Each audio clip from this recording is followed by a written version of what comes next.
وبركاته. الحمد لله رب العالمين والصلاة والسلام على أشرف الأنبياء والمرسلين نبينا محمد وعلى آله وأصحابه أجمعين وبعد.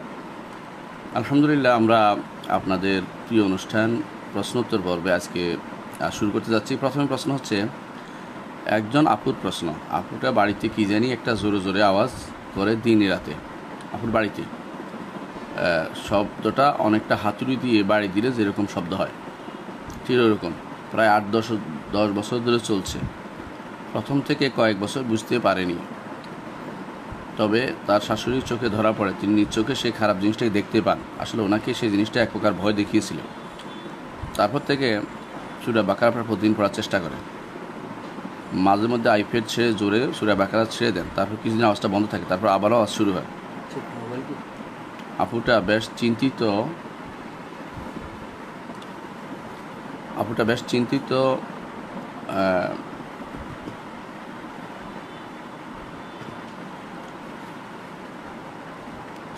হচ্ছেন। আচ্ছা, হয়ে পড়েছেন, তিনি অসুস্থ হয়ে গেছেন। এবারে ওনার বোনের সাথে আলাপ করলে বোনটা একটা হুজুরের কথা বলেন। হুজুর 5 ওয়াক্ত সালাত পড়ে, ওনার তিন কাছে মসজিদ আছে, কিন্তু তাদের কাছে আবার কিছু ভালো জিন আছে, সেইগুলো সালাত পড়ে হজগার ইত্যাদি। তো আবুডার বোনটি এগুলো বিশ্বাস করে।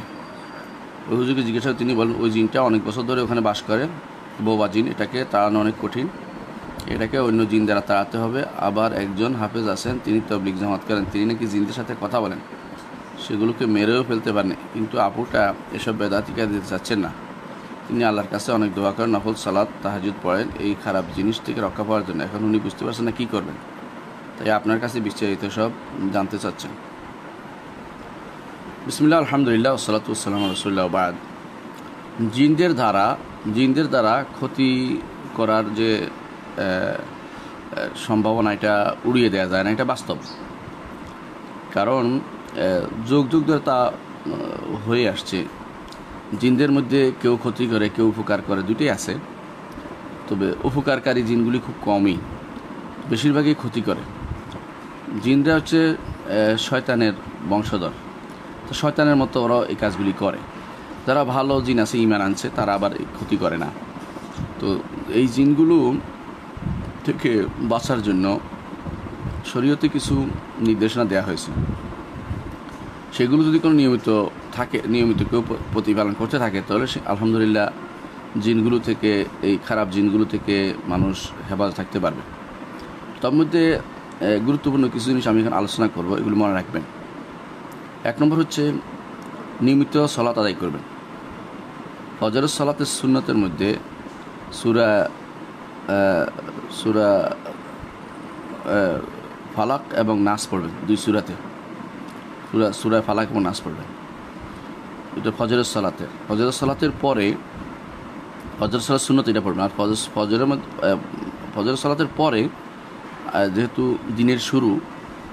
দিনের শুরু আজকারগুলি সবগুলি করবেন, অর্থাৎ দিনের যে সমস্ত সকালের বেলার যে জিকিরগুলো সবগুলি করবেন। আর সালাতের পরের জিকিরগুলো করবেন আগে।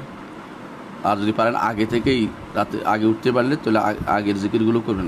সকাল সন্ধ্যার জিকিরগুলো, এগুলো আলোচনা আমাদের ছোট বইটাতে আছে, সালাত জেনে বুঝে পড়ুন বইটাতে আছে, অথবা হিসনুল মুসলিম বইতে আছে, দেখে নেবেন। তো সেখানে কিন্তু সূরা ফালাক নাস আছে, আয়াতুল কুরসি আছে, এবং অন্যান্য দোয়াগুলো আছে, এগুলি পড়ে নেবেন। আর সারাদিন আপনি যতক্ষণই পারেন সূরা বাকারা পড়বেন। সূরা বাকারা পড়লে সেখানে শয়তান থাকে না, এটা সত্য, এটা বিশুদ্ধ। আপনি আমল করছেন, ভালো, আলহামদুলিল্লাহ। এটাই করবেন, বন্ধ করবেন না, প্রয়োজনে মুখস্থ করে ফেলবেন। শয়তান যেমন পারবে না, তেমনি কোনো জাদু টুনো সেখানে কোনো কাজ করবে না। এই জন্য এই কাজটি করা দরকার। বিকালেও আবার সেটা করবেন, একটু কষ্ট হবে, কিন্তু এটার দ্বারা সওয়াবও হবে, শরীয়তের আদর্শ প্রতিপালন হবে, শয়তান থেকে হেফাজত হবে। বিকালেও আপনি প্রতি সালাতের পরে আপনি 3 বার, একবার পড়বেন, একবার করে পড়বেন ফালাক নাস ইখলাস, 1বার করে পড়বেন। সূরা কুল আল্লাহু আহাদ, কুল ফালাক, কুল নাস, এগুলো 1বার করে পড়বেন প্রতি নামাজের পরে। আর বিকেলে আবার পড়বেন, আসরের পরে আবার, আসর পর থেকে আবার পড়বেন ফালাক, 3বার করে ফালাক নাস ইখলাস এগুলো পড়বেন, আয়াতুল কুরসি পড়বেন। আবার অর্থাৎ বিকেলে জিকিরগুলো সবগুলি করবেন। রাতে সন্ধ্যার পরে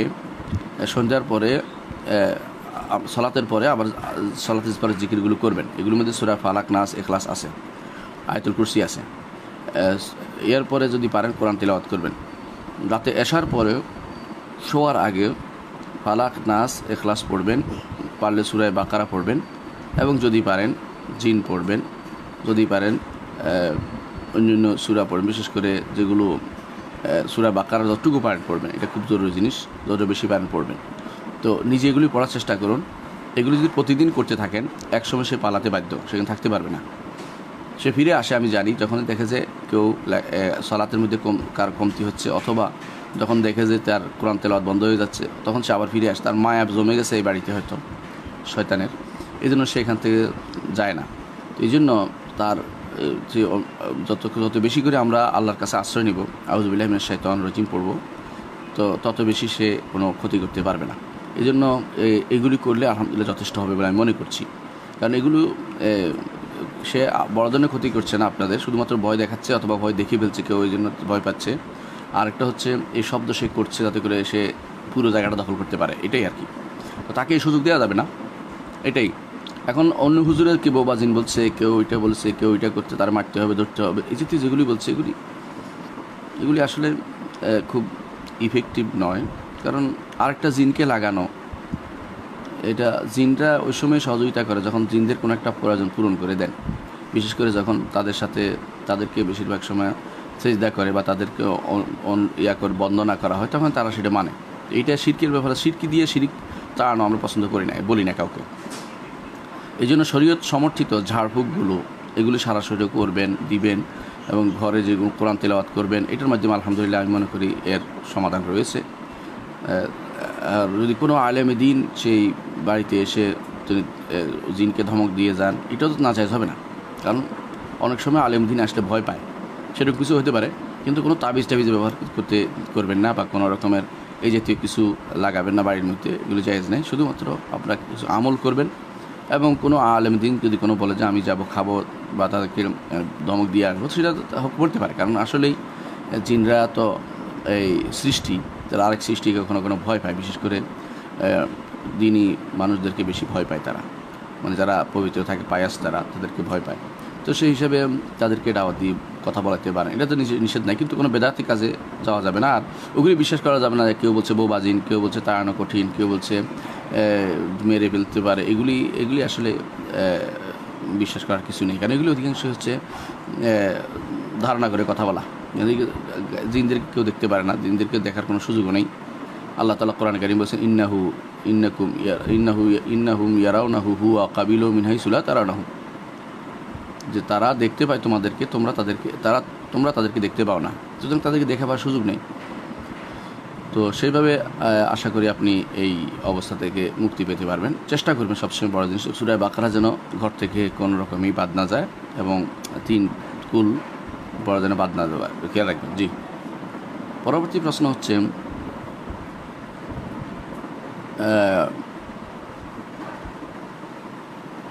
আপুর ছেলেকে কেউ একজন জাদুটনা করেছে, 20-22 বছর ধরে ওই খারাপ জিনিসটা ছেলেটাকে অনেক অসুবিধা করে, যার জন্য ছেলেটা তার মাকে মাঝে মধ্যে অ্যাটাক করে। এ বিষয়ে কি তদবির করা যায়? জাদুটোনা, বান কাটানো ইত্যাদি এসব কিছু কোনো হুজুর বা জিন দিয়ে তদবির করা যাবে? আর যদি না হয় তাহলে কোরআন হাদিসের মোতাবেক কী করতে হবে তা বিস্তারিত জানাবেন। এতক্ষণ এটা উত্তর দিয়েছি আমি, তারপর শুনেন। যদি কোনো ছেলের ব্যাপার এটা হয়, ছেলে নিজে আমল করবে এবং তাকে আপনি ঝাড়ফুঁক দিতে পারবেন, কোনো সমস্যা নেই, এবং কোনো হুজুর দিয়েও ঝাড়ফুঁক করাতে পারবেন, কোনো সমস্যা নেই। তবে তাবিজটা দেওয়া যাবে না, তাবিজ রাখা যাবে না, তাবিজ দেওয়া যাবে না। হুজুর দিয়ে ঝাড়ফুঁক করাবেন, কোরআন নিজে পড়তে বলবেন ওকে, এটা হতে পারে, অসম্ভব কিছু নয়। তো কোরআন তেলাওয়াত তারা সূরা বাকারা বারবার পড়তে বলবেন, একসময় তার জাদুটোনা নষ্ট হয়ে যাবে, যারা কেউ করে থাকলেও নষ্ট হয়ে যাবে। তো সুতরাং কোরআনের বাইরে যাবেন না, নিয়মিত কোরআন তেলাওয়াত করবেন, এবং কোরআন তেলাওয়াতের মাধ্যমে ইনশাআল্লাহ আল্লাহ তাআলা এই বিপদ থেকে আপনাদের উদ্ধার করবেন। নিয়মিত কোরআন তেলাওয়াত করবেন, বিশেষ করে সূরা বাকারা পড়া থেকে তাকেও বলবেন সূরা বাকারা নিয়মিত পড়তে, এর মাধ্যমে ইনশাআল্লাহ এই বিপদ থেকে উঠে যাবেন। জিন দিয়ে তদবির করা যাবে না, তদবির করতে হলে কোরআন দিয়ে, এবং আলেমরা যদি কোনো পরামর্শ দেয়, যে ধরেন পরামর্শ বড় কিছু না, যেগুলি সম্পর্কিত এহতিরাজি বলা হয়, মানে বাঁচার কোনো সিস্টেম যদি বলা হয়, যে আপনার বাড়ির চারপাশে করুন, বাড়ির চারপাশে কেউ যেন ঢুকতে না পারে বেড়া দিয়ে রাখুন। কারণ হচ্ছে অনেক সময় শয়তান ঢুকার রাস্তাও কিন্তু থাকে, যেখান থেকে সেখান থেকে ঢুকে, এই জন্য অনেক সময় শয়তান ঢুকে পড়ে। তো বদ্ধ বাড়ি যেখানে আবদ্ধ আছে কোরআন তিলাওয়াত করার নির্দিষ্ট জায়গা, সেখানে সাধারণত শয়তান ঢুকে না। এটা যদি বলে কোনো পরামর্শ দেয়, পরামর্শ নিতে পারেন, তখন পর্যন্ত শিরকির ভিতরে না যাত কোনো সে পরামর্শ নেওয়া যাবে। শিরক বেদাতের ভিতরে না গেলে সে পরামর্শ নেওয়া যাবে আলেমদের থেকে। পরবর্তী প্রশ্ন হচ্ছে, পুরুষদের পর্দার বিধান সম্পর্কে না, কারো বিয়ে শাদী বন্ধ রাখলে কীভাবে এটার তাদবির করা যায়, বিস্তারিত জানলে উপকৃত হব। বিয়ে শাদী বন্ধ রাখা এটা আসলে অনেকটা দাবি, কারণ বিয়ে শাদী তো আল্লাহ তাআলা যখন মঞ্জুর করবে তখনই হবে। কেউ তাবিজ করে বিয়ে বন্ধ রাখছে, এটা কিন্তু খুব একটা করে না। হ্যাঁ, কিছু কিছু খারাপ লোকেরা করে, বিশেষ করে যারা এই ব্ল্যাক ম্যাজিক জাতীয় কিছু লোকেরা করে, বা অমুকে এটা করে, এটা নামে এটা করে, এরকম কিছু দেখা যায়। এইটার ভিতরে তাদবির করা যাবে, কোনো আলেমের কাছে গিয়ে এটা কাটানো যাবে, যেটা কী করলে এটা থেকে বাঁচা যাবে সেটা করতে পারবে। অনেক সময় আলেমরা পরামর্শ দেয় যে তাকে পানি ভরা খেতে হবে বা এরকম, তাহলে যা না জায়েজ না, এগুলি খাওয়া জায়েজ আছে। তেল বা অনেক সময় বলে যে তাকে কালো জিরা খেতে হবে, এগুলি না জায়েজ না, এগুলি তারা ফু দিয়ে দেয়। এগুলি কোনো পাক জিনিস, খাইলে কোনো সমস্যা নেই। এগুলি হচ্ছে বৈধ তাদবির বা বৈধ রকিয়া শারঈয়া যেটাকে বলা হয়, এগুলিতে না জায়েজ কিছু নেই। না জায়েজ হচ্ছে তাবিজ সাথে রাখার জন্য যেটা দেয়, এটা না জায়েজ, এটা করা যাবে না। যেটা কী দিয়ে দিল এটা বড় কথা নয়, এটা রাখা যাবে না কোনোভাবেই, কারণ এটার উপর নির্ভরশীল হবে এবং তখন এটা শিরক হয়ে যাবে। এই জন্য এই তাবিজের ভিতরে না গেলে যদি কোনো তাদবির করা অন্যভাবে, তাহলে এটা জায়েজ হবে যতক্ষণ পর্যন্ত শিরক বা বেদাতে না পড়ে, আর যতক্ষণ পর্যন্ত শরীয়তের বিধান লঙ্ঘন না হয়। পরবর্তী প্রশ্ন হচ্ছে, পুরুষদের পর্দার বিধান সম্পর্কে জানতে চাই। নন মাহরাম মহিলাদের সাথে, যেমন ভাবি, সরাসরি কিংবা ফোনে কথা বলার বিধান কি? স্ত্রী ছাড়া অন্য কোনো মহিলার সাথে আচরণ কেমন হবে? এ সম্পর্কে একটি ভিডিও তৈরি করলে ভালো হতো। আমি পারিবারিকভাবে একটু সমস্যা আছি বিধায় একটু বিস্তারিত বললে ভালো হতো। পুরুষদের পর্দা, নারীদের পর্দা, উভয়ের পর্দা অত্যন্ত জরুরি জিনিস। পর্দা কোনো প্রথা নয়। আমার দেশে যেটা চলে আসছে পর্দা প্রথা বলেই সমস্যাটা তৈরি হচ্ছে। পর্দা শরীয়তের বিধান, মানতেই হবে, কোনো রকমের ছাড় নেই। অনেক সময় পিতা মাতা আদর করে সব ছেলেকে একসাথে রাখার নিয়তে একই ঘরের ভিতরে আটকে রাখে এবং আগলে রাখে, মনে করে যে তারা পরিবারকে ঠিক রাখতেছে, এই চিন্তা ভাবনা করে এটা করে। এবং সেখানে ভাবির সাথে দেখা দেয়, তারপরে দেবরের সাথে ভাবি কথাবার্তা বলে এবং হাসি তামাশা করে। এগুলি সবই হচ্ছে একেবারেই বড় ধরনের গুনার কাজ, বেবিচারের কাজ। রাসূলুল্লাহ সাল্লাল্লাহু আলাইহি সাল্লাম বলেছেন, আল হামু কাল মৌত, দেবর ভাবি সম্পর্ক হচ্ছে মৃত্যু সম্পর্ক। আল হামু আল মৌত, মৃত্যুকে যেমন ভয় পায় তেমনি ভয় পেতে হবে। কারণ এই জায়গার কারণটা হচ্ছে মূলত এটাই, দেবর ভাবির ব্যাপারে যেহেতু ঘরে থাকে এবং সন্দেহটা একটু দূরে থাকে, অনেকে মনে করে বড় ভাইয়ের বউরে বুঝি মানুষ বেশি সম্মান করে, মার মতো বলে, নাউজুবিল্লাহ। এগুলি সবই হচ্ছে হিন্দুয়ানি সংস্কৃতি, মুসলিম সংস্কৃতি না। মুসলিম বলে যে কেউ বিয়ে করবে সে আলাদা ঘর করবে। এই জন্য রাসূলুল্লাহ সাল্লাল্লাহু আলাইহি ওয়াসাল্লাম একটা শব্দ বলেছেন, মানিসাতা আমি কুল বা আতা ফালিতাজাওয়াজ, যে কেউ ঘর করার সামর্থ্য থাকে সে যেন বিয়ে করে। ঘর কেন? তাকে আলাদা থাকার মতো সে পরিবেশ থাকতে হবে, সবার সাথে একসাথে থাকবে না। এটা কমিউনিটি বসবাস না, এটা হচ্ছে একান্ত বসবাস। স্বামী স্ত্রীর সম্পর্কটা কমিউনিটি সম্পর্ক না, সেজন্য এই সম্পর্কটা হবে একান্ত। এখানে আরেকজন 3 নম্বর কেউ থাকবে না, মাঝখানে কেউ থাকবে না। সেই জন্য কোনো পরিবারে একান্নবর্তী পরিবার যেটা বলা হয়, অন্য হতে পারে, খেয়ে এসে যেতে পারে, চলে যেতে পারে, নিষেধ নাই। কিন্তু সেখানে ভাবি বেড়ে দিবে আর দেবর খাবে, এটা শরীয়তে জায়েজ নেই। সেখানে তার মা বেড়ে দিতে পারে, ভাবি রান্না করে চলে যেতে পারে, এটা তো নিষেধ নাই শরীয়তে। কিন্তু একসাথে বসে সবাই মিলে খাবে, দেখতে মায়ের ভালো লাগবে, বাপের ভালো লাগবে, এটা হারাম কাজ, এটা জায়েজ নেই। এগুলি ভালো নয়, এগুলি এই হারামে আরাম নেই, এই হারামে ক্ষতি হবে, কয়দিন পরে সমস্যা হয়। এগুলো বহু সমস্যা হয়ে যায়। অনেক সময় একই পরিবারে ভাঙ্গন তৈরি হয়ে যায়, ভাবি নিয়ে দেবর পালায়, আবার দেখা যাচ্ছে যে ছোটো ভাইয়ের বউ নিয়ে বড় ভাই পালায়, কত রকমের কত অঘটন ঘটে। এই একমাত্র কারণ হচ্ছে এই পর্দাটা না থাকা, এবং এইটার কারণে সমাজ আজ বিচ্ছিন্ন হয়ে যাচ্ছে। আমি মনে করি যারা এই কাজটি করেন, মাহারাম এই জিনিসটা খেয়াল রাখেন না, তারা কিন্তু গুনাহ করছেন।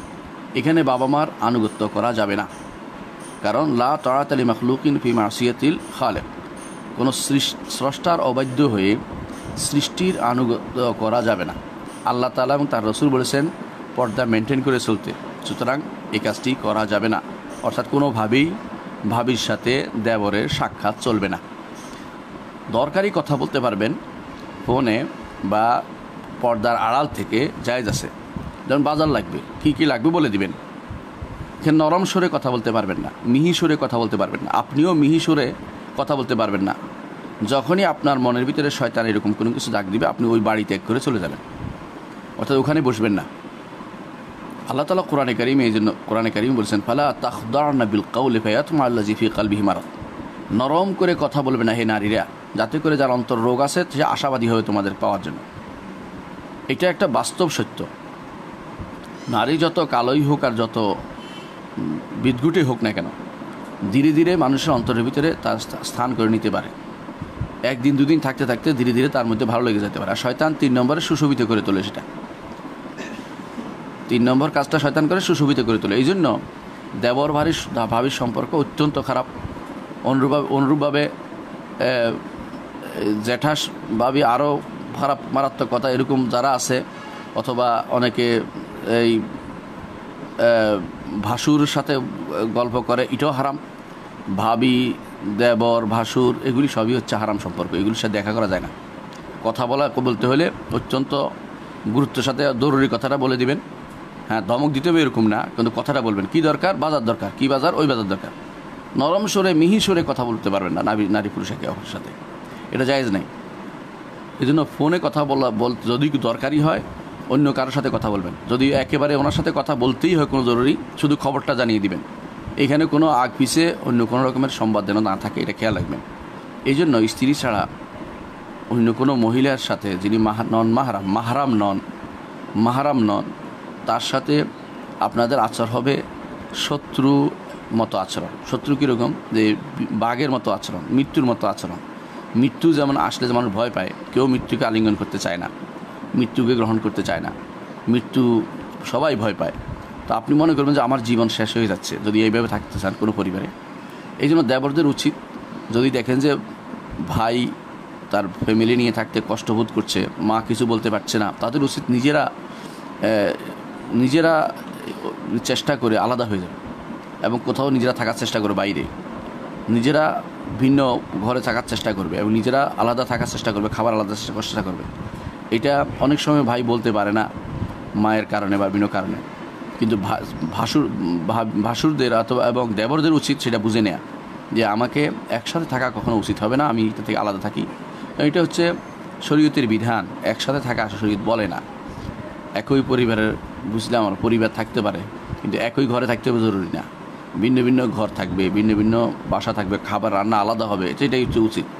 যদি একসাথে খায়ও চলে, পুরুষরা আগে খেয়ে যাবে, মেয়েরা পরে খাবে, কারোর সাথে কোনো দেখা না হয়, এটা খেয়াল রাখতে হবে। এবং যিনি সবার জন্য মুরব্বী, তিনি শুধু ভাত বেড়ে দিতে পারবেন, এটাও করতে পারে। যদি কোনো গ্রাম দেশে অনেক সময় বাড়ি করা কঠিন হয়েছে, তাদের আলাদা বিধান। কিন্তু একসাথে হয়ে কোনোভাবেই একসাথে খেতে পারবে না, যে কোনো অবস্থাতেই। কারণ এটা হচ্ছে ফিতনার সূত্রপাত, এবং এর মাধ্যমে যত দায়ুসিপনা শুরু হবে, যত গুনার কাজ শুরু হবে, এবং জিনা ব্যভিচার এক্ষেত্রে আরম্ভ হয়ে যাবে। আল্লাহ আমাদেরকে বোঝার তৌফিক দান করুন, এবং আমাদের পরিবারগুলোকে শান্তিতে রাখুন, পরিবারগুলোকে দ্বীন ইসলামের উপর গঠিত করুন, এবং আমাদের পিতামাতা এবং আমাদের পরিবারের কর্তাদেরকে বোঝার তৌফিক দান করুন যে এইভাবে ঐক্য করা যায় না, এইভাবে ঐক্য নয়, দৌড়ের বিষয়ে ঐক্য নয়। ঐক্য হবে মনের দিক থেকে, এবং ঐক্য হবে ধ্যান ধারণার দিক থেকে, আকীদার দিক থেকে, এটা হচ্ছে ঐক্য। এবং ঐক্য হবে বুঝার দিক থেকে, পরস্পর বোঝাপড়ার দিক থেকে। এইভাবে আমরা একসাথে খাইলেই যে ঐক্য হয়ে যাবে, একসাথে থাকলে বসে ঘরে বেটাবি থাকলে ঐক্য হয়ে যাবে, কথা ঠিক নয়। এবার এটাই ফিতনা তৈরি। যেখানে ফিতনা হবে সেখানে কখনো একসাথে থাকা যায় না। আল্লাহ আমাদেরকে বুঝার তৌফিক দান করুন। প্রশ্ন করেছেন, বাংলাদেশে অনেকেই পালক মেয়ে নিয়ে বড় করে, ইসলাম পালক ছেলে মেয়ে সম্পর্কে কী কিছু বলেছে বলুন।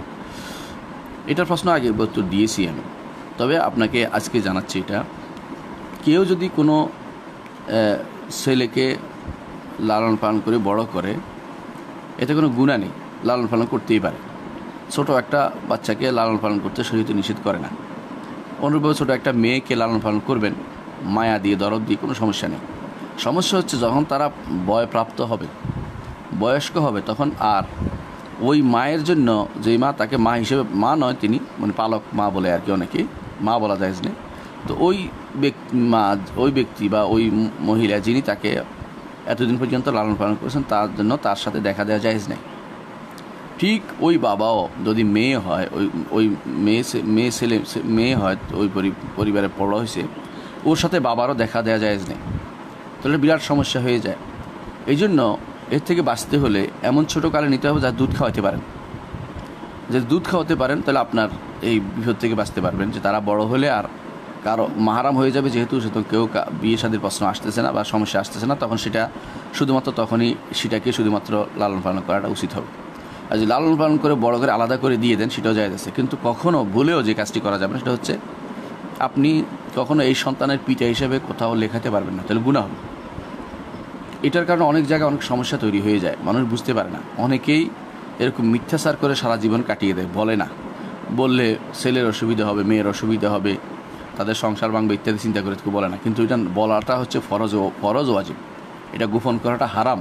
কারণ একজন মানুষ মিথ্যার উপর বড় হচ্ছে, সে আপনার সন্তান নয়, সে মনে করছে আপনার সন্তান। আবার আপনার সন্তান মনে কি একজনে বিয়ে করছে, সে আপনার সন্তান নয়, আসলে তাকেও ফাঁকি দেওয়া হচ্ছে। এমনকি অনেক সময় দেখা যায় মৃত্যুর পরে তাদের ওয়ারিশ নিয়ে এরা একে ওয়ারিশ বানানো হচ্ছে, অথচ সে ওয়ারিশ না। আচ্ছা, ও আজ যে বৈধ ওয়ারিশ ছিল আরেক জায়গাতে, সেখানে ওয়ারিশ সে পাচ্ছে না, কারণ আপনার মিথ্যাচারের কারণে। এসবই হচ্ছে এই একটি মিথ্যাচারের কারণে, হচ্ছে পালক ছেলেকে নিজের ছেলে বলে পরিচয় দেওয়া।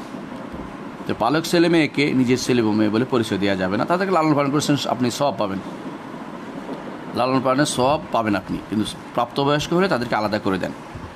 যদি কিছু দিতে চান তাও দিয়ে দিতে পারেন, আপনি হেবা করতে পারেন, দান করতে পারেন, সেটা জায়েজ আছে। ওসিয়ত করতে পারেন, যেহেতু আপনার ওয়ারিশ না, সে ওসিয়ত করতে পারেন, তার 3 ভাগের 1 অংশ সম্পদ থেকে আপনি ওসিয়ত করতে পারবেন তার জন্য। কিন্তু তাই বলে তার ওয়ারিশ বানিয়ে দিবেন, এটা জায়েজ নেই।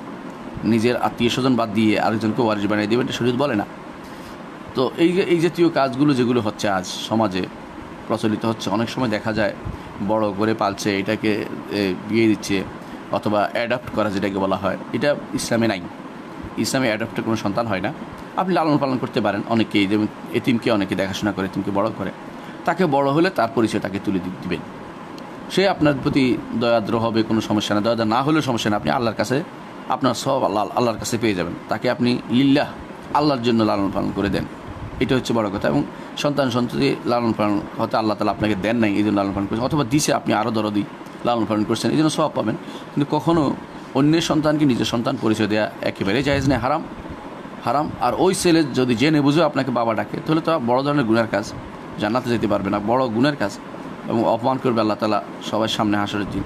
তো এটা খুব কঠিন কাজ। এই জন্য কখনো তার জন্য উচিত নয় যে জেনে শুনে সেটা আপনার পরিচয় দেয়া, যদি পালক পিতার পরিচয় দেয়া পিতা হিসাবে।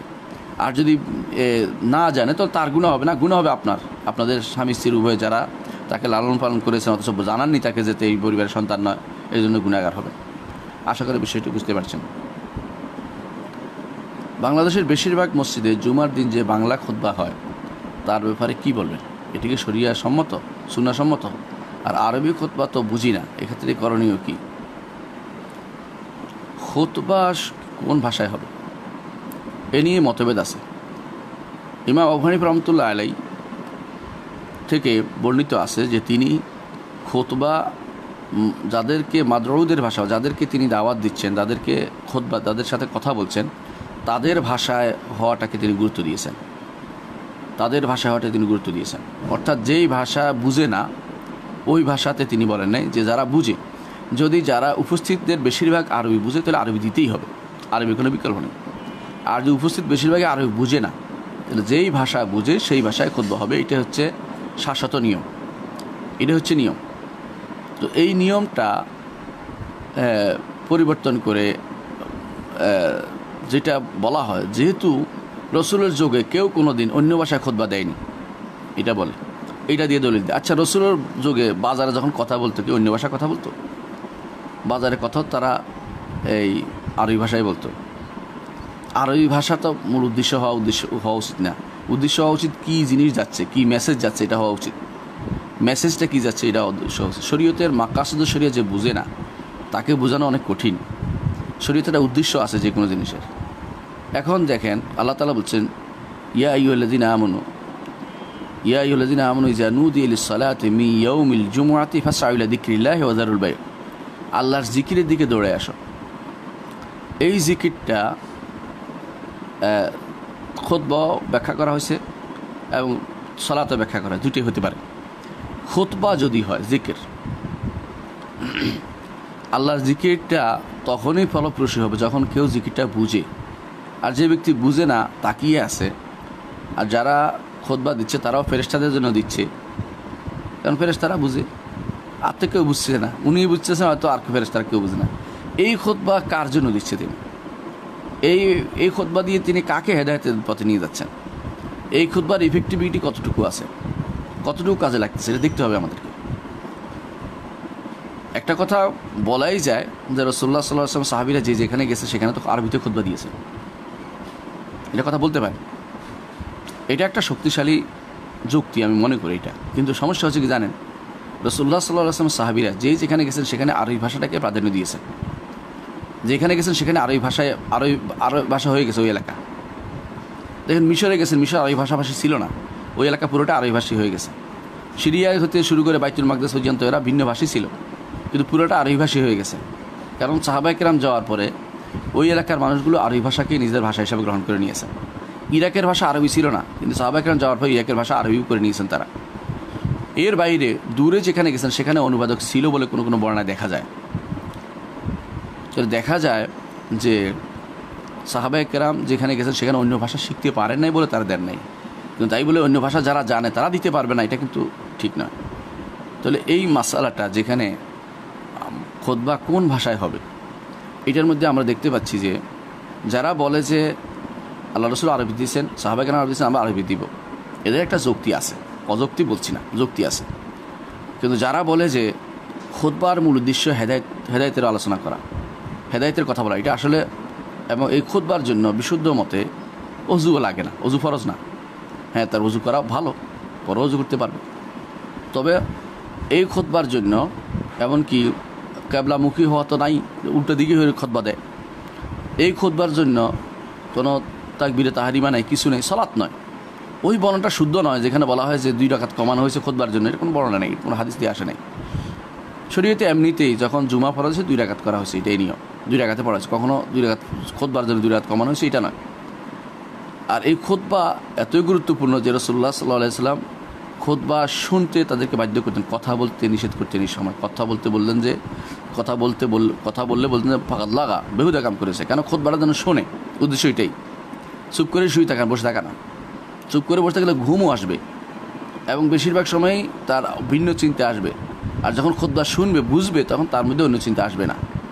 তো এই দৃষ্টিকোণ থেকে যারা বলেছেন যে আরবি হতে হবে, তাদের কথার যৌক্তিকতা আছে। যারা বললেন যে অন্য ভাষায়, যে ভাষায় যারা ইয়ারা আছে তাদেরও যৌক্তিকতা আছে, এতে কোনো সন্দেহ নেই। যদি আরবি বুঝে আরবি দিতে হবে, যদি আরবি না বুঝে, এখানে হচ্ছে যত সমস্যা।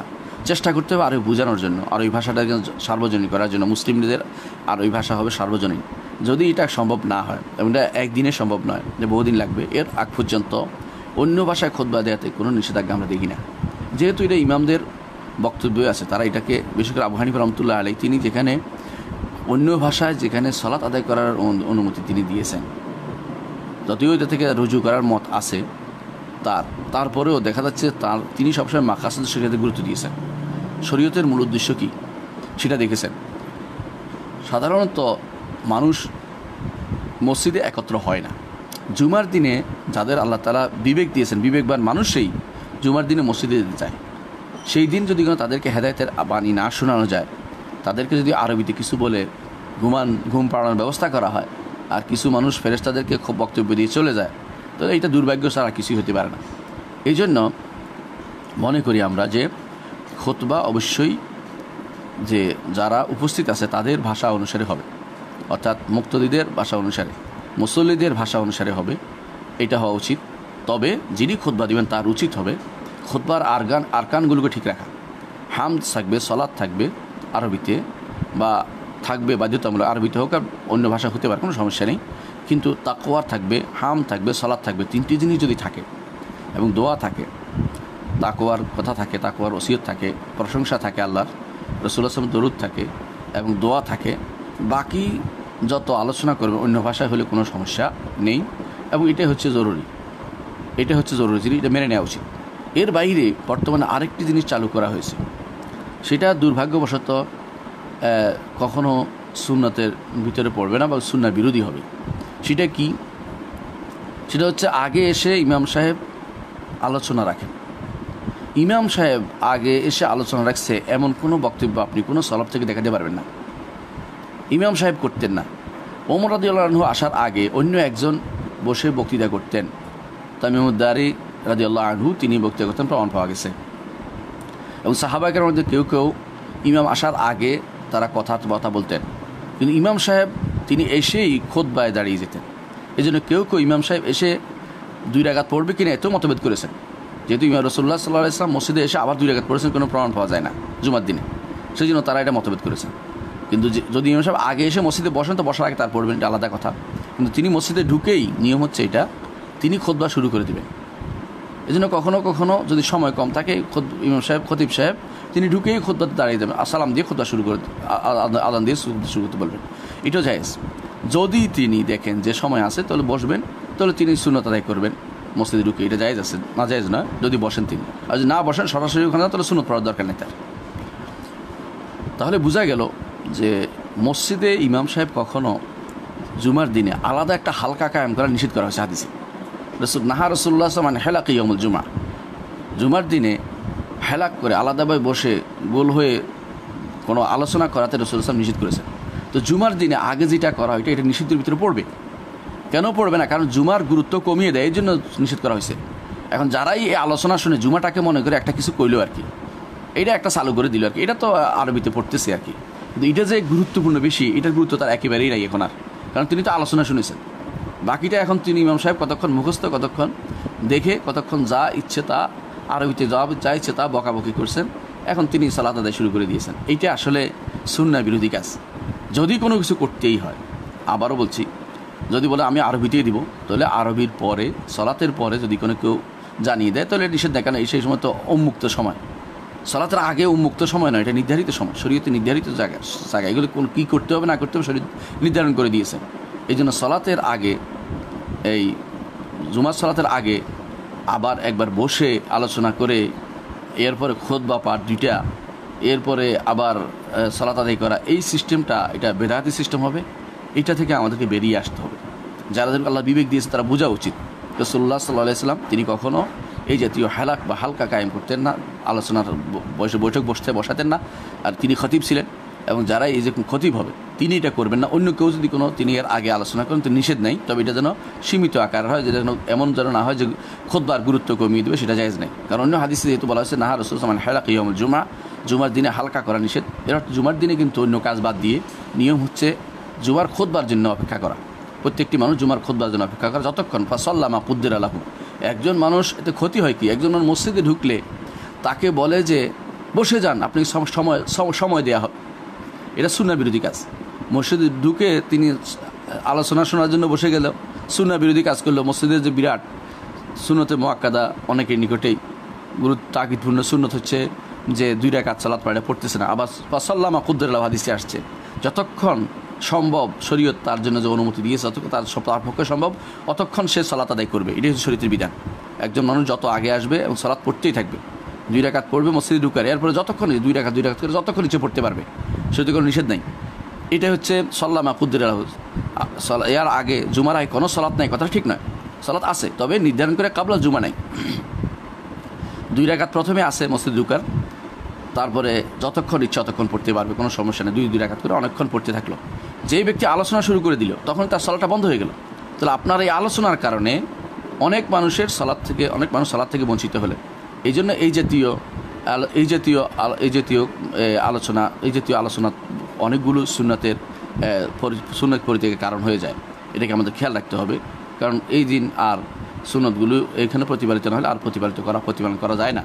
এখানে অনেক সময় আগে এসে কেউ কোরআন পড়তে চায়, কেউ সূরা কাহাফ পড়তে চায়, কেউ দুরুদ পড়তে চায়, কেউ সালাত পড়তে চায়, কোনোটাই করতে পারছে না, শুধুমাত্র এই কারণে যে একটা অতিরিক্ত জিনিস এখানে ঢুকিয়ে দেওয়া হচ্ছে। সেটা হচ্ছে যে এই জুমার আজানের আগেই, দ্বিতীয় আজানের আগেই এখানে আলোচনা একটা তৈরি করে দেয়, যার কারণে অনেকগুলো সুন্নত বাদ পড়ে যাচ্ছে এবং সুন্নাহ বিরোধী কাজ হচ্ছে হালকা তৈরি করা হচ্ছে। এই জন্য এগুলো থেকে দূরে থাকতে হবে, বরং যত আলোচনা সব খুতবার ভিতরে করবেন। তবে যারা সংক্ষেপে করতে পারেন সংক্ষেপে করবেন।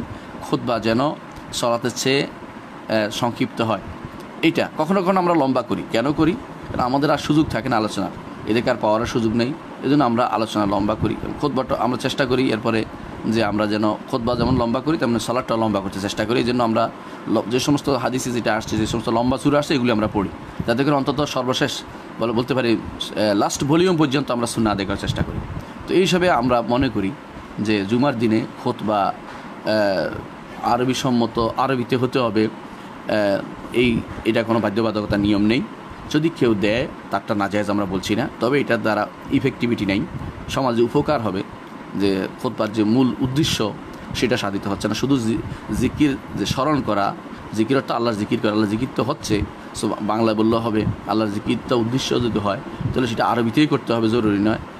আরবি জিকির হচ্ছে যেগুলো সলাতের ভিতরে আসছে বাধ্যতামূলক জিকির, যেগুলো দোয়ার মধ্যে আসছে এগুলো বাধ্যতামূলক আরবি জিকির। এর বাইরে বাংলা জিকির আছে, বাংলা জিকির তো মানুষ স্মরণ করতে, আল্লাহর কথা স্মরণ করে মানুষ যদি কোনো ভাষাই হোক সেটা, এতে কোনো সমস্যা নেই। সেই জন্য আরবিতে দেওয়া বাধ্যতামূলক নয়, বাংলা দিতে পারবে, বাংলা দেওয়াও বাধ্যতামূলক নয়। যেই ভাষায় মাদউরা বুঝে, অর্থাৎ যাদেরকে আহ্বান জানাচ্ছেন মুক্তাদিরা বুঝে, সেই ভাষায় হওয়াটা হচ্ছে জরুরি। সেটা এই জন্য তারা বুঝার জন্য, এবং তারা যদি আরবি জানে সেটা হচ্ছে আর সমস্যা থেকে মুক্তির বড় পথ হচ্ছে আরবি জানাটা। যদি না জানতে পারে তাহলে যেই ভাষায় তারা বুঝে সেই ভাষায় খুতবা দিবেন। এটা শরিয়া বিরোধী নয় এবং এটা সুন্নাহ বিরোধী নয়। এটা ফাহওয়ান নাস বলা হয়, এটা মাকাসুদ শরিয়া বলা হয়। শরীয়তের চাহিদাতা, শরীয়ত এটা চায়, শরীয়ত চায় খুতবার উদ্দেশ্য এটাই, জনগণকে করা, দিক নির্দেশনা দেয়া, এবং সেই দিক নির্দেশনা বিভিন্ন বিষয়ভিত্তিক হবে, আলোচনা উপকৃত হবে, এবং যেগুলি কোরআন সুন্নাহ মোতাবেক হবে। এর বাইরে যেগুলো চালু করা হয়েছে সবই বেদাত, এ থেকে আমাদের দূরে থাকতে হবে। পরবর্তী প্রশ্ন হচ্ছে, রক্ত কি পাক না না পাক? সালাতে অনেক সময় মশা জ্বালাতন করে, মশার রক্ত গায়ে লাগলে সালাতের কোনো ক্ষতি হবে কি? রক্ত কি পাক না পাক? দেখুন, রক্ত যদি কোনো দামাম মাসফুহ হয়, প্রবাহিত রক্ত হয়, এটা না পাক, এতে কোনো সন্দেহ নেই। মুসলিমরা সবাই একমত এতে, কারণ হচ্ছে আল্লাহ কোরআন নিষেধ করে দিয়েছেন, কোরআনে কারিম আউ দামাম মাসফুহা বলে দিয়েছেন, এই জন্য এটা না পাক। দামে মাসফুহ অর্থ হলো প্রবাহিত, অনেকটা ফিনকি দিয়ে যে সমস্ত রক্ত ছুটে, সেটা না পাক হবে, এটাতে কোনো দ্বিমত নেই। কিন্তু বের হওয়ার পদ্ধতি নিয়ে দ্বিমত আছে। রোগ হলে বের হলে, যেমন ইমাম মালিক রহমতুল্লাহ আল নিকট রোগ আক্রান্ত লোকদের রক্ত যেগুলি বের হয়, বিশেষ করে মোস্তাহাদা রুগী, তিনি এটাকে অজুভঙ্কারী মনে করেন না, তিনি পাক বলেন না। আবার এখন প্রশ্ন হচ্ছে যে একটা হলো ফিনকি দিয়ে ছুটে যে সমস্ত কেটে যাওয়ার রক্ত, এটা আলাদা মশালা। আরেকটা হচ্ছে মশা মারার রক্ত।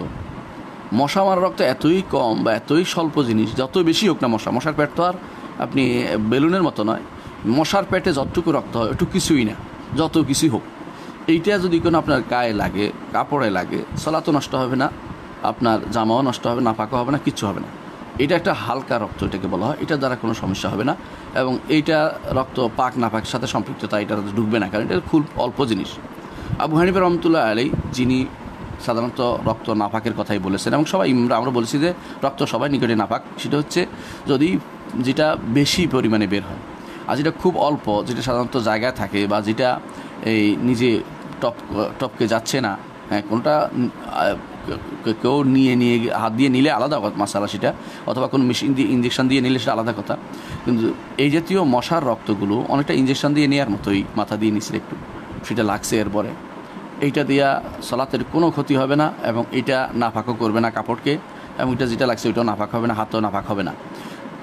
যদি বেশি পরিমাণ রক্ত হয় তখন মতভেদ হয়েছে, যদি বেশি পরিমাণ রক্ত কারো বের হয়ে যায় সালাতের মধ্যে, ধরেন কারো কোনো জায়গা দিয়ে রক্ত বেরোতে আরম্ভ করছে, নাকে দিয়ে রক্ত ঝরতে আরম্ভ করছে, অথবা এই জাতীয়, তখন ইমাম মালিকের মতে এটা মালিক রহমতুল্লাহের মতে এটা দিয়ে অজু ভঙ্গ হবে না। ইমাম শাফি রহমতুল্লাহের মতে এটা দিয়ে অজু ভঙ্গ হবে না। ইমাম আবু হানিফা রহমতুল্লাহ নিকট অজু ভঙ্গ হয়ে যাবে এবং এটা নাপাক, এটা ধুইতে হবে, এটা যেখানে লাগে এটাকে ধুয়ে ফেলতে হবে বেশি হলে।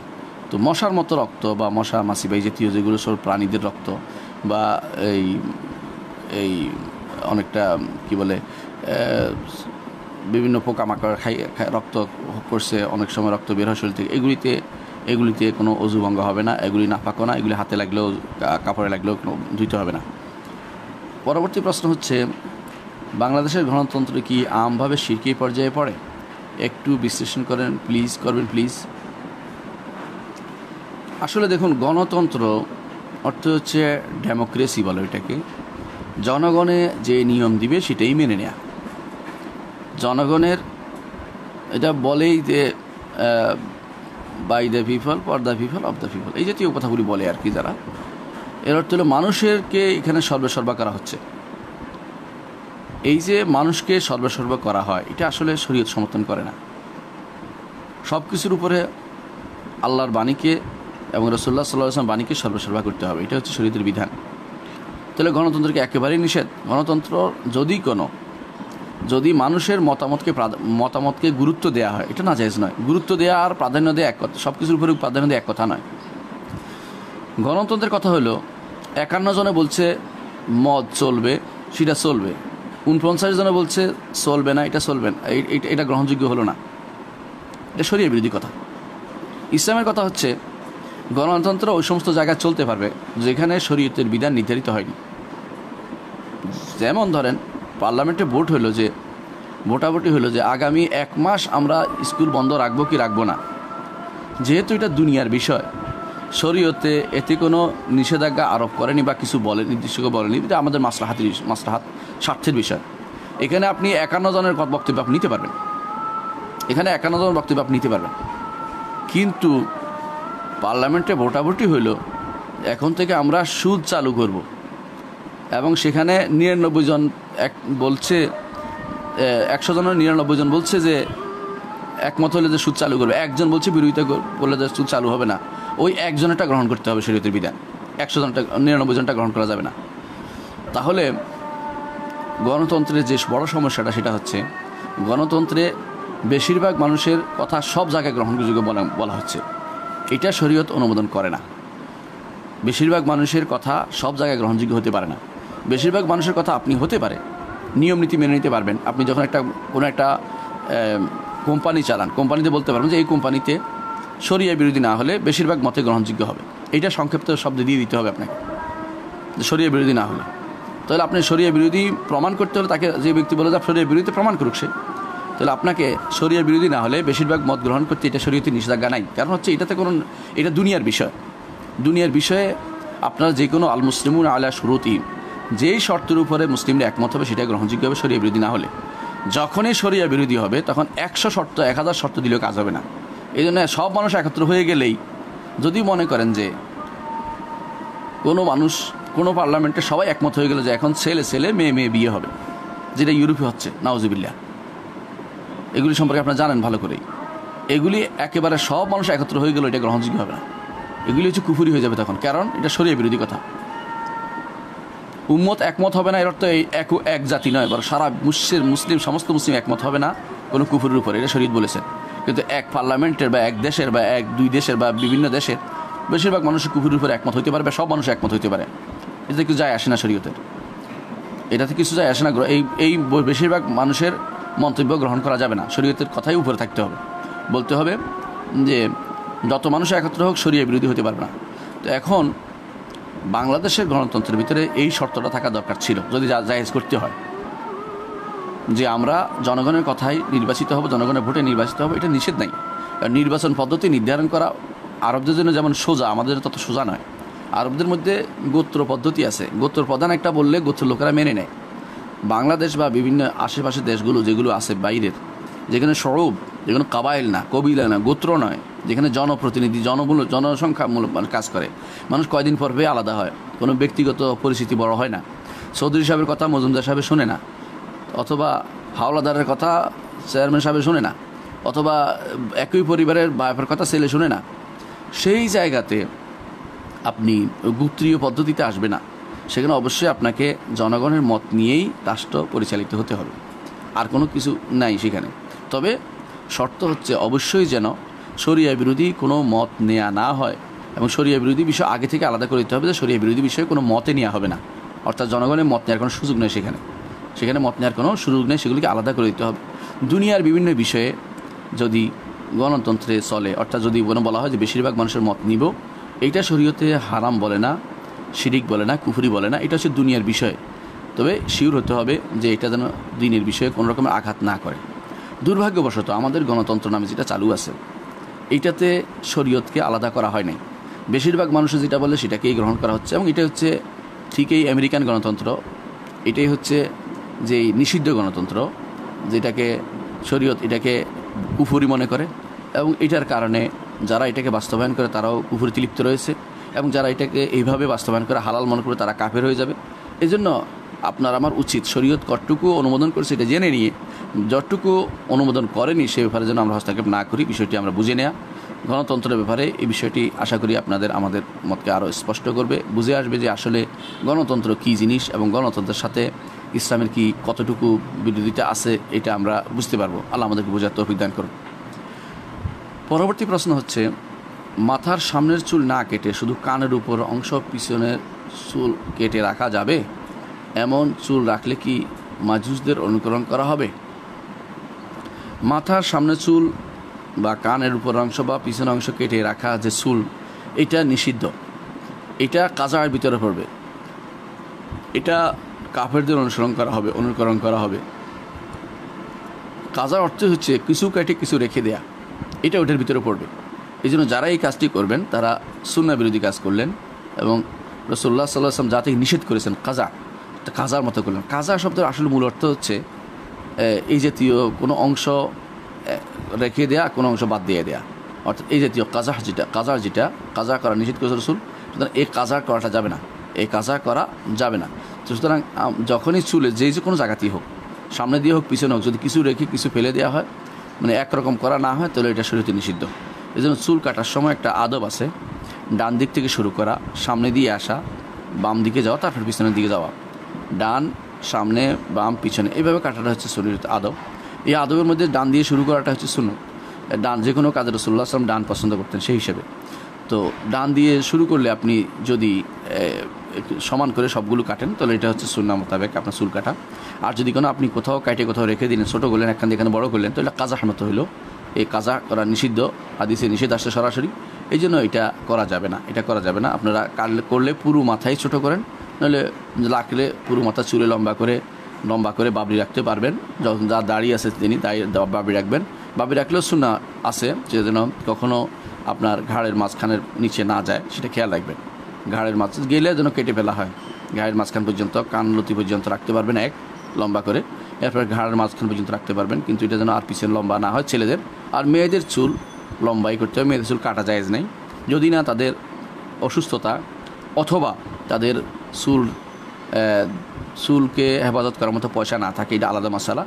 কোনো মেয়ে কোনো ছেলের মতো চুল রাখা এটা হারাম, কোনো মেয়ে কোনো ছেলের মতো চুল রাখা হারাম, জায়েজ নেই। অর্থাৎ এটা কি কেটে রাখা, যেমন অনেক সময় অনেক খবর পাঠিনীকে দেখতে পাই আমরা, যারা চুলকে কেটে পুরুষের মতো রাখছে এবং তারা সেইভাবে চলছে, এটা জায়েজ নেই। আয়েশা রাদিয়াল্লাহু আনহা বলেছেন, সুবহানা মান যায়্যানা রিজালা বিল-লিহা ওয়ান নিসা বিজাওয়াইব, ওই আল্লাহর পবিত্রতা ঘোষণা করছি যিনি মহিলাদেরকে খোপা দিয়ে সৌন্দর্যমণ্ডিত করেছেন আর পুরুষদেরকে দাড়ি দিয়ে সৌন্দর্য দিয়েছেন। এইটা সৌন্দর্য যখন বিকৃত হয়ে যায়, আপনার প্রকৃতি, আপনার স্বভাব যখন নষ্ট হয়ে যায়, তা আপনি খারাপকে ভালো দেখেন, ভালোকে খারাপ দেখবেন।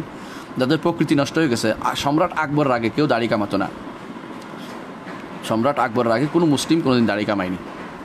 এইটা হচ্ছে যদি কেউ কামাতো তারে মনে হয়তো যে সুবোধয় মোলহাইদ হয়ে গেছে, অর্থাৎ দিন থেকে বেরিয়ে যাচ্ছে, অর্থাৎ সে ভিন্ন পথে চলে গেছে।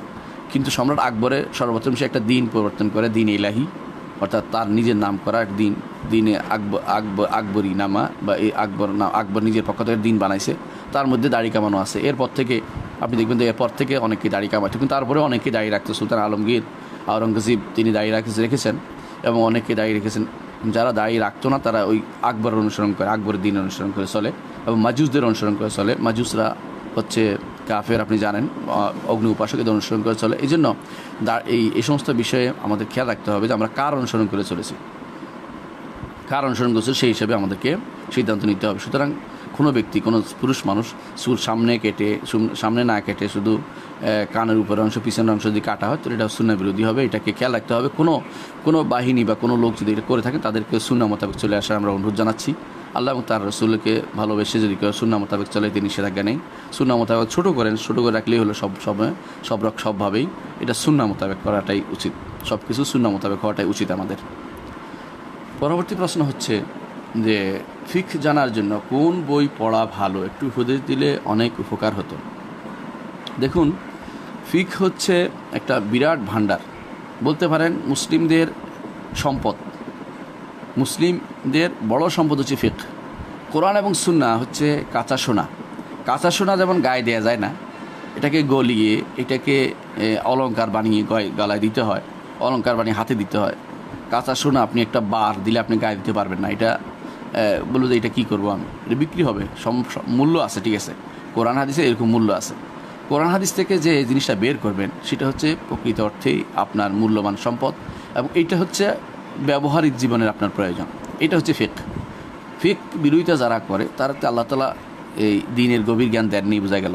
কারণ রাসূলুল্লাহ সাল্লাল্লাহু আলাইহি ওয়াসাল্লাম বলেছেন, মা ইউরিদিল্লাহু বিহি খায়রান ইউফাক্কিহু ফিদ্দীন। আল্লাহ তাআলা যার কল্যাণ চান তাকে দ্বীনের ফিকহ বুঝ দিয়ে থাকেন। তো ফিকহ অত্যন্ত গুরুত্বপূর্ণ জিনিস। ফিকহের বিরোধিতা করা অর্থ হচ্ছে দ্বীনের বিরোধিতা করা। এখন অনেকেই ফিকহ বলতে বোঝেন যে আমি বিরোধিতা করতেছি মাযহাবি ফিকহ। মাযহাবটাও দ্বীন বিরোধী নয়, এটাও বুঝতে হবে। হ্যাঁ, মাযহাবের তাকলিদটা দ্বীন বিরোধী, অন্ধ তাকলিদ একটাই করতে হবে, এটা দ্বীন বিরোধী, এটা শরীয়ত বলে নাই কোথাও। হ্যাঁ, কিন্তু আপনি যদি কোনো তাও যদি কোনো সাধারণ মানুষের জন্য দ্বীন বিরোধী না, যে ব্যক্তি জানে না সে যে কোনো একটা মত নিতেই পারে। আর যে ব্যক্তি মাযহাব সম্পর্কে, যে ব্যক্তি দ্বীন সম্পর্কে জানে, হক জানছে, সে একটা অন্ধত্ব অনুসরণ করে চলবে, এটা দ্বীন বিরোধী, এটা শরীয়ত মনে করে না, এটা অনুমোদন করে না। কিন্তু তাই বলে এটার বিরোধিতা করতে গিয়ে, তাকলিদের শাকসির অথবা অন্ধ অনুসরণের বিরোধিতা করতে গিয়ে ফিকহের বিরোধিতা যারা করে তারা ফিকহ থেকে দূরে, এবং এই জন্য তাদের কাছ থেকে এমন ফতোয়া আসে যা পৃথিবীতে কেউ কোনোদিন দেয়নি। এমন ভুল ফতোয়াগুলি সবসময় এদের ফ্যাট থেকে বের হয়ে থাকে। এই জন্য ফিকহের বিরোধিতা করা জায়েজ নেই। ফিকহ শরীয়ত চেয়েছে, কোরআন এবং সুন্নাতে নির্দেশিত ফিকহ। আল্লাহ তাআলা কোরআনে কারীমে বলেছেন, ফালাউলা নাফারা মিন কুল্লি ফিরকাতিন মিনহুম তায়ফাতুন লিয়াতাফাক্কাহু ফিদ্দীন। আল্লাহ তাআলা কোরআনে কারীমে বলছেন যে প্রত্যেকে যুদ্ধে যাবে না, জিহাদে যাবে না, যুদ্ধ করবে না, নিষেধ করে দিয়েছে। ওয়া মা কানাল মুমিনুনা লিয়ানফিরু কাফা। মুমিনরা সব যুদ্ধে যাবে না, মুমিনরা সব যুদ্ধে চলে যাবে না। ফালাউলা নাফারা মিন কুল্লি ফিরকাতিন মিনহুম তায়ফাতুন লিয়াতাফাক্কাহু ফিদ্দীন। প্রত্যেক দলের থেকে একটা ছোট দল থাকবে যারা দ্বীনের মধ্যে ফিকহ অর্জন করবে, গভীর জ্ঞান অর্জন করবে। সেটা কি? কোরআন বুঝা, হাদিস বুঝা, এখান থেকে মাসালা বের করা, এবং সেই মাসালা বের করে সেটা বইতে লেখা থাকতে পারে, সেটা সরাসরি বলে দেওয়া যেতে পারে। এখন যদি বইতে লিখলে নাজায়েজ হয়ে যায়, এটা কেউ বলে নেই। দুর্ভাগ্যবশত কেউ মনে করে যে কোরআন হাদিস থেকে দলিল দিলে তারটা হলো কোরআন হাদিস দলিল দিয়ে, আর যারা মাসলা থেকে বই থেকে দিচ্ছে এদেরটা হলো ফেকার মাসলা থেকে দেয়। না, কথা এরকম না। যে ব্যক্তি কোরআন হাদিস ভিত্তিক লেখা লিখবে, সে যেখানে লিখুক না কেন, কোরআন হাদিসের ভিত্তিক লেখা হইলেই সেটা ফিকহ, সেটা মুখে বলুক আর বইতে লিখে রাখুক। তাহলে ফিকহের জানার গুরুত্ব অনেক বেশি, এবং ফিকহের উপর নির্ধারিত হবে যে কে উম্মতের মধ্যে বড় জ্ঞানী। যে ব্যক্তি ফকিহ নয় সে জ্ঞানী নয়, সে অনেক কিছু হতে পারে। এই জন্য ফকিহ হচ্ছেন ক্ষণজম্মা পুরুষ। আবু হানিফা, মালিক, শাফি, আহমদ এরা হচ্ছে ক্ষণজম্মা পুরুষ। এদের তুলনা ওরা নিজেরাই, আর কেউ এদের তুলনা হয় না। ফিকহের বিরোধিতা আমরা না করি। ফিকহ জানতে হলে, পড়তে হলে আপনাকে ছোট জিনিস থেকে শুরু করতে হবে। অনেকেই বড় বড় ফিকহের বই শুরু করে, এতে করে পরে আর পড়তে ইচ্ছা করবে না। এই জন্য ছোটো একটি ফিকহের বই পড়বেন, যে কোনো একটি ফিকহের বই পড়বেন। কী জন্য পড়বেন? মাসালা কীভাবে নিতে ওইটা জানার জন্য। তো যে কোনো একটি মাযহাবের ফিকহ পড়াতেও নিষেধ নাই। যদি বলেন আমি মাযহাবের ফিকহ পড়বো না, আমি এমনি উন্মুক্ত ফিকহ পড়বো, তাহলে আপনি শুরু করেন বুলুগুল উমদাতুল আহকাম দিয়ে, বুলুগুল মারাম দিয়ে শুরু করে পড়েন, তাও পড়তে পারেন। কিন্তু একজন যদি কোনো আকওয়াল সাহাবা, তাবেঈন, আইমে মুজতাহিদিনের কথা যদি কোনো অনুসারে এবং একটা নিয়ম নীতি অনুসারে আপনাকে চলতে হয়, তাহলে যে কোনো একটা ফিকহের বইয়ের ভিত্তিতে আপনাকে পড়তে হবে। এই জন্য ফিকহের বইয়ের যদি আপনি আরবি জানেন, আপনার জন্য সুবিধা হচ্ছে যে কোনো একটি বই দলিল সহ পড়া, উমদাতুল আহকাম পড়েন, অথবা বুলুগুল মারাম থেকে পড়া শুরু, উমদাতুল আহকামের ব্যাখ্যা সহ পড়া শুরু করেন। ভালোই আপনার উপকার দিবে। অথবা উমদাতুল আহকাম যদি না, উমদাতুল ফিকহ আছে আব্দুল গানি মাকদেসির, ইবনে কুদামার মাকদেসির, ওনারটা পড়তে পারেন, কোনো সমস্যা নেই। আর যদি বলেন যে আমি আমার এলাকার মাযহাব অনুসারে হেদায়া দিয়ে শুরু করবো, তাতেও কোনো সমস্যা নেই। কিন্তু শর্ত হচ্ছে এটা অন্ধ অনুসরণ করা যাবে না। যে কোনো একটা ছোটো বই পড়েন, ছোটো বই, হেদায়াত চেয়ে আগে আছে লুবাব পড়েন, অথবা বিদায়াতুল মুক্তাদি পড়েন, অথবা এই যে ছোট্ট একটা বই পড়েন, অথবা মালাবুদ্দা মিনু পড়েন, ছোটো একটা বই পড়েন, কোনো সমস্যা নেই। পড়ার পরে এরপরে আপনি আর একটু গভীরে যান, সেটা হচ্ছে দলিল সহ পড়েন। প্রথমে আপনি জেনে নেন ছোটো মাসালা কী হতে পারে, বা কোন কোন মাসালাতে ফিকহের আবওয়াবগুলি কী, বিষয়গুলো কী কী বিষয়ে আলোচনা হবে। ফিকহের ভিতরে মুআমালাত আছে, ইবাদাত আছে, মুআশারাত আছে, আলাকাতুদ দাওলিয়া আছে, এগুলি সবগুলি আপনি জেনে নেন। চারটে মৌলিক জিনিস, যেটা যে ইবাদাত, মুআমালাত, মুআশারাত এবং আলাকাত দাওলিয়া, ইন্টারন্যাশনাল যে সমস্ত চুক্তি বা কর্মকাণ্ড, সিয়ার, এগুলো সবই জেনে নেন। এগুলো জানার পর আপনি বুঝতে পারবেন দলিল ভিত্তিক এখন আসি, তখন আপনি দলিল ভিত্তিক ফিকহ পড়বেন। এইভাবে না পড়লে আপনি ফকি হতে পারবেন না। অর্থাৎ আপনি যেখানে সেখানে ছোঁ মারবেন আর একটু নিয়ে নেবেন, বলে ফকি হয়ে গেছেন, এই জন্য অনেক সময় ভুলটা করে থাকে। তো আপনি এই ফিকহার গ্রন্থের মধ্যে যে কোনো একটি ফিকহার গ্রন্থ দিয়ে শুরু করেন, কোনো সমস্যা নেই আরবি জানলে। আর আরবি যদি না জানেন, তাহলে আপনার জন্য আমরা বলবো যে আপনি স্বাভাবিকভাবে একটা বই পড়েন, যে সাধারণত আমরা ওসিয়ত করে থাকি যে এই বইটা পড়েন। সেটা হচ্ছে ইসলামী ফিকহ নামে একটা বই আছে এখন আলহামদুলিল্লাহ প্রসিদ্ধ, মোহাম্মদ তুয়েজিরির, এটা পড়তে পারেন। হ্যাঁ, আবার আমাদের islamhouse.com আছে সহজ ফিকহ নামে একটা বই আছে, এটা পড়তে পারেন। অথবা আলেমদের থেকে জেনে শুনে পড়তে পারেন। আরবি না জানলে ফিকহ পড়াটা একটু কঠিনই বটে। সহজ ফিকহ একটা বই আছে, ওইটাও পড়তে পারেন। তো মোট কথা হচ্ছে আরবি না জানলে ফিকহ আসলে শিখা হবে না। এটা আপনার দৈনন্দিন জীবনে জানা হবে যে আমার কী কর্তব্য। আপনি ফকি হতে পারবেন না কোনো দিনই যতক্ষণ পর্যন্ত না আরবি না জানবেন, অতক্ষণ পর্যন্ত কোনো ব্যক্তি ফকি বলে বিবেচিত হবে না, কোনোভাবেই না। কারণ কোরআন আরবিতে, হাদিস আরবিতে, এবং এগুলি বোঝার যে সমস্ত ওয়াসাইল সেগুলো আরবিতে, এবং এগুলি থেকে মাসলা বের করার আলোচনা সেগুলো তো আরবিতে, উসুলে ফিকহ আরবিতে। এর অর্থ হচ্ছে আপনি উসুলে হাদিস আরবিতে, উসুলে তাফসির আরবিতে। আপনি এর অর্থ হচ্ছে আপনি কোরআন বুঝতে হলে আরবি জানতেই হবে, আর ফকি হতে হলে আরবি জানতে হবে। তো আরবি না জেনে ফকি হতে পারবে না। যদি ফিকহ শিখতে চান সাধারণভাবে, তাহলে আমরা যেভাবে বলেছি সেভাবে যে কোনো গ্রন্থ এখন আলহামদুলিল্লাহ ইন্টারনেটে আছে, islamhouse.com আছে, এবং বাইরেও অনেকগুলো ফিকহার ছোটোখাটো বই বের হয়েছে, এগুলো থেকে আপনি উপকৃত হতে পারবেন, কোনো সন্দেহ নেই। পরবর্তী প্রশ্ন হচ্ছে, আমার স্বামীর পেনশন এখন আমি পাই, পেনশনের টাকা কি আমি আমার মতো করে খরচ করতে পারবো, নাকি সেটা এনে আমার কোনো সীমাবদ্ধতা আছে? আপনার স্বামীর পেনশন আপনি পান, স্বামীর পেনশন শুধু আপনি ব্যবহার করবেন কেন? আপনার স্বামীর যদি সন্ততি থাকে, মা থাকে, বাবা থাকে, পেনশনের টাকা শরিয়া মোতাবেক তাদের মধ্যে বণ্টিত হবে। আপনি যেমনি ইচ্ছা আপনি ব্যবহার করতে পারবেন না। অর্থাৎ আপনি যদি কোনো স্বামী থেকে স্বামীর পেনশন প্রতি মাসে যা পান, এটাকে আপনি আল্লাহর শরীয়ত মোতাবেক ভাগ করে ফেলতে হবে। আপনাকে মায়ের একটা অংশ আছে, মাকে দিয়ে দিতে হবে। বাবা যদি জীবিত থাকেন, বাবার অংশ বাবাকে দিয়ে দিতে হবে। আর সন্তানের অংশ আছে, তাদের জন্য আপনি ওসি হিসাবে খরচ করতে পারবেন, তাদের মুরব্বী হিসাবে। কিন্তু তাদের যদি মুরব্বী যদি, অর্থাৎ আপনি এরকমও তারা প্রাপ্তবয়স্ক হয়ে গেছে, তাদেরকে দিয়ে দিতে হবে, সেটা দিয়ে দিতে হবে। আপনার অংশ আপনি রেখে দেবেন। যদি আপনার সন্ততি না থাকে, আপনি পাবেন 4 ভাগের 1 ভাগ। আর যদি কোনো সন্ততি থাকে, আপনি পাবেন 8 ভাগের 1 ভাগ। আর যদি তার মা থাকে, তাহলে তিনি 6 ভাগের 1 ভাগ পাবেন। বাবা থাকলে তিনি 6 ভাগের 1 ভাগ পাবেন, বা 3 ভাগের 1 ভাগ পাবেন, যদি সন্ততি না থাকে ভিন্ন অবস্থায়। শুধু এর অর্থ হচ্ছে, আমি যেটা বুঝাতে চাচ্ছি, আপনি যেভাবে সেভাবে খরচ করতে পারবেন না। আপনাকে স্বামীর পেনশনের টাকাটা মনে রাখবেন, এটা তারিকা, এটা ছেড়ে যাওয়া জিনিস, এটা ওয়ারিশি সম্পত্তি। এটা পেনশনের টাকাটা আপনি আপনার নামে দিলেও আপনি মালিক নন, আপনি হচ্ছেন বন্টনকারী। আপনার স্বামী দিয়ে গেছে, ভুল করেছে, বলা দরকার ছিল শরিয়া মোতাবেক। বর্তমানে সিস্টেম নাই লেখার, এই জন্য সমস্যা হচ্ছে এটা। বরং কোর্টে, আইনে, বিভিন্ন জায়গাতে এটা লেখা উচিত যে শরিয়া মোতাবেক বণ্টিত হবে, এবং শরিয়া মোতাবেক তিনি আপনাকে ওয়াসি বা মুরব্বি বানাতে পারে, যে আপনি ওকিল হিসেবে উঠাবেন, কিন্তু আপনি সেটা ভোগ করতে পারবেন না। তো একজন মানুষকে যখন নমিনি বানান, নমিনি অর্থ এটার পাওয়ার, যে আপনি এটাকে উঠাতে পারবেন, কিন্তু এর অর্থ এই নয় যে আপনি সবটা ভোগ করে ফেলতে পারবেন। এই জন্য স্বামীর পেনশনের টাকা যাচ্ছে তা ব্যবহার করতে পারবেন না, আপনাকে শরিয়া মোতাবেক ব্যবহার করতে হবে। তার অংশ তাকে দিয়ে, এরপর আপনার যেটা থাকবে প্রত্যেকের অংশ দেওয়ার পর, এটা আপনি যেভাবে ইচ্ছে খরচ করতে পারবেন, সন্দেহ নেই। হালালে, তবে হারামে খরচ করলে আপনি গুনাহগার হবেন, এটা আলাদা মাসালা। হালালে আপনি খরচ করতে পারবেন। এই হচ্ছে এই পেনশনের মাসালার আপনার প্রশ্নের উত্তর, আশা করি বুঝতে আসছে। পরের প্রশ্ন হচ্ছে, আমার স্বামী রেখে যাওয়া টাকা কি আমি কোনো গরিব দুঃখীকে বিপদে আপদে দান করতে পারবো? আপনার স্বামী রেখে যাওয়া টাকার মাসালার ক্ষেত্রে বিধান হচ্ছে উনি দুনিয়াতে চলে গেছে, আপনার গরিব দুঃখী দান করতে পারবেন, যেটা আপনাকে দিয়েছে সেটা, পুরোটা আপনি নয়। আপনার স্বামীর রেখে যাওয়া সম্পত্তিতে কারা কারা ওয়ারিস সেটা দিয়ে দিবেন, আগে রেখে দিবেন না। এরপর আপনার কাছে যেটা আসবে, আপনি যেটা প্রাপ্ত হবেন, এটা আপনি গরিব দুঃখীকে বিপদে আপদ দান করতে পারবেন, কোনো সমস্যা নেই। তবে স্বামীর ওয়ারিসদের মধ্যে যারা গরিব তাদেরকে দেওয়া বেশি উত্তম।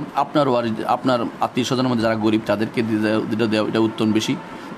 সাধারণ গরিব দুঃখীদের দেওয়ার চেয়েও এটা উত্তম বেশি। তারা যারা আপনার আত্মীয় তাদেরকে দিলে 2 বার স্বভাব হবে, সৎকার স্বভাব হবে, আর গরিবদের দেখা সালা রহমির স্বভাব হবে, আত্মীয়তা সম্পর্ক রক্ষার স্বভাব হবে। তবে অবশ্যই ওই টাকাটাই শুধু দিবেন যে টাকাটা আপনার অংশের। অন্যের টাকা আপনি দিতে পারবেন না। আপনার সম্পত্তি আপনার স্বামী রেখে গেছে, আপনি নিজে পুরোটাই ভোগ করবেন, এটা জায়েজ হবে না। আপনাকে দেখতে হবে এই সম্পত্তিতে কে কে ওয়ারিশ আছে, কারা কারা সম্পত্তি পাবে, সেই হিসাবে আল্লাহর শরীয়ত মোতাবেক ভাগ করে সেটা তাদেরকে দিয়ে দিতে হবে। যদি এমন সম্পত্তি একবারে দেওয়া যাচ্ছে না, যেমন পেনশনে, সেটা যখন উঠাবেন তখন সেটা দিয়ে দিতে পারবেন। যখন উঠাবেন তখন দিবেন। এর আগ পর্যন্ত আপনি ভাগ তারা পাবে এটাকে জানিয়ে রাখুন যে আপনার এই ভাগ পাবেন, আপনি এই ভাগ পাবেন। যখন আপনি পুরোটা উঠাবেন তখন ভাগ করে দেবেন। পুরোটা উঠে প্রতি মাসে মাসে উঠান, তাহলে মাসে মাসে ভাগ করে দিতে হবে আপনাকে। আপনি দায়িত্বশীল, এখন আপনি একজন দায়িত্বশীলা হিসেবে আপনি ভাগ করে দিবেন। রাসূলুল্লাহ সাল্লাল্লাহু আলাইহি ওয়াসাল্লাম বলেছেন, কুল্লুকুম রাঈন ওয়া কুল্লুকুম মাসউলুন আন রাইয়াতি। প্রত্যেকেই তোমরা রাখাল এবং প্রত্যেকে তার রাখালিপনা সম্পর্কে জিজ্ঞাসা করা হবে। আপনাকেও জিজ্ঞাসা করা হবে আপনার দায়িত্ব কীভাবে আপনি আদায় করেছেন। আপনি টাকা হাতে পেলেই খরচ করে ফেলবেন, এটা কিন্তু ঠিক নয়। পরবর্তী প্রশ্ন হচ্ছে, পুরুষদের পর্দার বিধান সম্পর্কে জানতে চাই। নান মাহরাম মহিলাদের সাথে, এটা তো একবার চলে গেছে, আলোচনা করেছি। পরবর্তী প্রশ্ন হচ্ছে, একজনের ড্রাগ লাইসেন্স অন্যজন ব্যবহার করে ওষুধের ব্যবসা করা জায়েজ হবে কি? শরীয়তে কিছু দৃষ্টিভঙ্গি আছে যেগুলোতে অন্য একজনেরটা আরেকজন করতে পারে না, আর আরেকটা আছে সবাই একই সমান। ড্রাগ লাইসেন্স রাষ্ট্র দেয় একটা নির্দিষ্ট নিয়ম মেনে, যেমন তার ব্যাপারে যতক্ষণ পর্যন্ত না শিওর না হবে যে সে রাষ্ট্রীয় নিয়ম মেনে চলবে, অন্যায় কিছু বিক্রি করবে না, এরকম শিওর না হবে, তার ধরার মতো জায়গা আছে, তার কিছু জিনিস আছে যেগুলোতে তাকে পাকড়াও করা যাবে, তার নামে কিছু হতে পারে, তাদের কোনো আছে, সুনাম আছে। তো এগুলোর কারণে সাধারণত কাউকে লাইসেন্স দেয় সরকার। তো এই লাইসেন্স যদি কেউ আরেকজনের ব্যবহার করে আরেকজনকে দেয়, তাহলে এটা আমানতের খেয়ানত করলো, কারণ এতে তার যে তাদের যে বিশ্বাসটা ভঙ্গ করলো। আর এমন জিনিস হয় যেটা সবার জন্য সমান, শুধু তিনি এনেছেন তার প্রয়োজনে, এখন উনি আনতে পারতেছে না, তার সময় নাই, এই হিসেবে আনছেন। এখানে এরকম কোনো জিনিস নেই যে এটাতে সে কোনো 2 নম্বরে করবে বা কিছু খারাপ করবে, কোনো কিছু তৈরি করবে, অন্য কিছু একজনের লাইসেন্স দিয়ে আরেকজনের কিছু করে ফেলতে পারবে, খারাপ কিছু করবে, এরকম কোনো সম্ভাবনা না থাকে, তখন শুধুমাত্র জায়েজ হবে। কিন্তু বেশিরভাগ সময় দেখা যায় লাইসেন্সটা আবার বিক্রি করা হয় এবং এই জন্য টাকা দিয়ে আরেকজনে চলতেছে, লাইসেন্সটা বন্ধ করে রেখে এটা করতেছে। এই জাতীয় জায়গাতে যেখানে রাষ্ট্রীয় বা জনকল্যাণমূলক কাজের মধ্যে ব্যাঘাত ঘটবে, সেখানে বিক্রি করা যাবে না, ব্যবহার করা যাবে না। আর যেখানে সবাই সমান, সেখানে একজনেরটা আরেকজনে ব্যবহার করতে পারবে, একজনটা আরেকজন ব্যবহার করতে পারবে। কিন্তু ড্রাগ তো গুরুত্বপূর্ণ জিনিস, যেটা মানুষের জীবনের জন্য হুমকি স্বরূপ, সেখানে একজনের লাইসেন্স আরেকজন ব্যবহার করলে ক্ষতি হওয়ার সম্ভাবনা আছে, সেজন্য এটা জায়েজ হবে বলে আমি মনে করি না। দর্শক কিন্তু আমরা আপনাদের প্রশ্নের উত্তর দিয়েছি। আমরা ইনশাআল্লাহ এরপরে আবার আপনার সাথে দেখা হলে বাকি প্রশ্ন উত্তর দেবো। আল্লাহ আমাদেরকে বুঝার তৌফিক দান করুন। আসসালামু আলাইকুম রহমতুল্লাহি ওয়া বারাকাতুহু।